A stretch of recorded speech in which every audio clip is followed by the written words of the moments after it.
អ្នករស់នៅបែប minimalist ច្រើនតែទទួលបានអត្ថប្រយោជន៍ផ្លូវចិត្តសំខាន់ចំនួន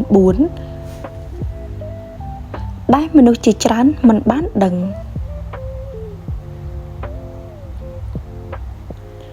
អ្នករស់នៅតាមបែប minimalist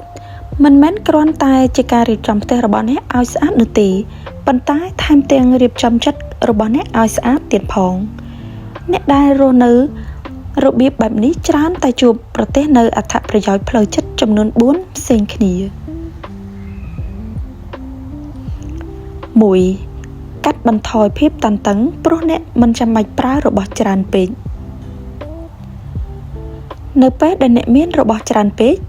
មានកាលវិភាគរវល់ឬប្រកាន់ខ្ជាប់នៅទំនាក់ទំនងដែលមិនចាំបាច់ច្រើនពេកខួរក្បាលរបស់អ្នកនឹងដំណើរការព័ត៌មានជានិច្ចរាល់របស់របរដែលត្រូវរក្សាទុករាល់កិច្ចការដែលមិនទាន់បានបញ្ចប់ដែលត្រូវចងចាំរាល់ការសន្យាដើម្បីបំពេញដោយស្ងៀមស្ងាត់ធ្វើឲ្យអ្នកអស់កម្លាំងអ្នករស់នៅតាមបែប minimalist ច្រើនតែកាត់បន្ថយភាពស្មុគស្មាញនេះតាមរយៈរបៀបរស់នៅពួកគេរក្សារបស់របរទុកតិចប៉ុន្តែប្រើវាដោយឆ្លៀសវៃទទួលកិច្ចការតិចជាងមុនប៉ុន្តែធ្វើវាយ៉ាងហ្មត់ចត់និងរក្សាទំនាក់ទំនងដែលមានគុណភាពខ្ពស់ជាលទ្ធផលអារម្មណ៍ដែលត្រូវការត្រូវបានគ្រប់ដណ្ដប់ត្រូវបានឆ្លងកាត់នៅការកាត់បន្ថយយ៉ាងខ្លាំងសំខាន់ជាងនេះទៅទៀតសម្ពាធផ្លូវចិត្តមិនត្រឹមតែមកពីព្រឹត្តិការណ៍ធំៗប៉ុណ្ណោះទេប៉ុន្តែក៏កើតមកពីព័ត៌មានលម្អិតរាប់រយជារៀងរាល់ថ្ងៃផងដែរនៅពេលដែលព័ត៌មានលម្អិតទាំងនោះត្រូវបានសម្រួលចិត្តនឹងមានកន្លែងសម្រាប់កាន់តែច្រើន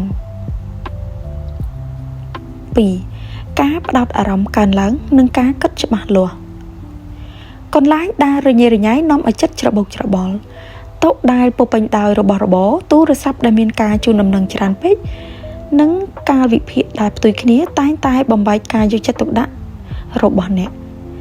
រស់នៅបែបសាមញ្ញនិយមមានទំនោររចនាបរិស្ថានដែលមានការរំខានតិចតួចពួកគេរៀបចំយ៉ាងស្អាតកំណត់ការរំខាននិងផ្ដល់អាទិភាពដល់កិច្ចការសំខាន់ក្នុងពេលតែមួយនេះបង្កើតនៅជាមូលដ្ឋានសម្រាប់គិតកាន់តែច្បាស់នឹងការសម្រេចចិត្តលឿនជាងមុននៅពេលផ្ដោតអារម្មណ៍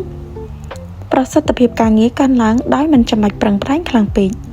អារម្មណ៍នៃការគ្រប់គ្រងលើជីវិតក៏ពង្រឹងផងដែរដែលនាំឲ្យមានស្ថិរភាពផ្លូវចិត្តកាន់តែច្រើនជារៀងរាល់ថ្ងៃ 3. សន្តិភាពផ្លូវចិត្តកាន់តែច្រើនតាមរយៈការប្រៀបធៀបតិចជាងមុនភាពតានតឹងភាគច្រើននៃពេលបច្ចុប្បន្ននេះកើតចេញពីការប្រៀបធៀបខ្លួនឯងទៅនឹងអ្នកដទៃជានិច្ចអ្វីដែលអ្នកដទៃទិញសម្រេចបានកន្លែងដែលពួកគេទៅនិងរបៀបដែលពួកគេរស់នៅយ៉ាងងាយស្រួលនឹងនាំឲ្យមនុស្សមានអារម្មណ៍ថាមិនគ្រប់គ្រាន់ឬយឺតយ៉ាវជាងគេបុគ្គលនិយមតិចតួចតែងតែត្រឡប់ទៅសួរសំណួរសំខាន់ជានេះវិញតើពួកគេពិតជាត្រូវការអ្វីនៅពេលដែលស្តង់ដាររស់នៅរបស់ពួកគេមិនផ្អែកលើរូបរាងខាងក្រៅពួកគេមិនសូវជាប់ពាក់ព័ន្ធទៅនឹងការប្រណាំងដើម្បីបង្ហាញខ្លួននោះទេសន្តិភាពនេះមិនភ្លាមទេប៉ុន្តែវាមានរយៈពេលយូរអង្វែងនៅពេលដែលពួកគេលែងត្រូវបានបង្ហាញខ្លួនឯងច្រើនមនុស្សនឹងរកឃើញការពេញចិត្តកាន់តែងាយស្រួលមានអំណរគុណកាន់តែច្រើននិងមានអារម្មណ៍ស្រាលជាងមុន 4. រស់នៅតាមតម្លៃផ្ទាល់ខ្លួនអស់កម្លាំងខាងក្នុងតិចជាងមុនមនុស្សជាច្រើនអស់កម្លាំងមិនមែនដោយសារពួកគេធ្វើការច្រើនពេកនោះទេប៉ុន្តែដោយសារពួកគេកំពុងរស់នៅក្នុងរបៀបដែលងាកចេញពីអ្វីដែលពួកគេឲ្យតម្លៃការចំណាយពេលលើរបស់ដែលពួកគេមិនចូលចិត្តការដេញតាមគោលដៅដែលមិនត្រឹមត្រូវសម្រាប់ពួកគេនិងការរក្សាទម្លាប់ហួសសម័យធ្វើឲ្យខ្លួនឯងចុះខ្សោយការនិយមតិចតួចអាចជួយឲ្យតម្លៃពិតមានអត្ថភាពឡើងវិញអ្នកដែលដើរតាមរបៀបរស់នៅនេះច្រើនតែពិនិត្យឡើងវិញនៅពេលវេលាលុយកាក់និងធម៌ពលរបស់ពួកគេដើម្បីមើលថាអ្វីដែលពិតជាមានតម្លៃពីទីនេះពួកគេលះបង់ចោលនៅអ្វីដែលលែងចាំបាច់ទៀតហើយពេលខ្លះស្មារតីបានធូរស្រាលមិនមែនដោយសារតែការបន្ថែម